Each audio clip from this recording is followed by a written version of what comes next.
What's the meaning of cliff?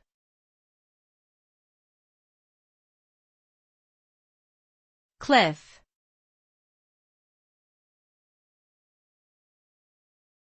Cliff.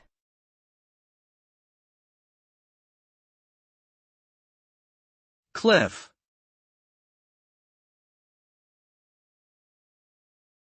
Cliff.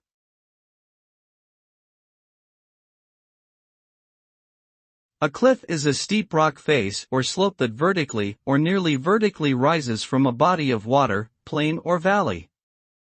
Cliffs are formed by geological processes such as erosion and weathering. They can be dangerous due to their steepness and potential for rockfalls, landslides, and collapses. However, they also provide great geological and scenic value and have been used as shelter and defensive positions throughout history. The height of cliffs varies greatly, ranging from a few meters to thousands of meters. Some of the most famous cliffs in the world include the White Cliffs of Dover and the Cliffs of Moher.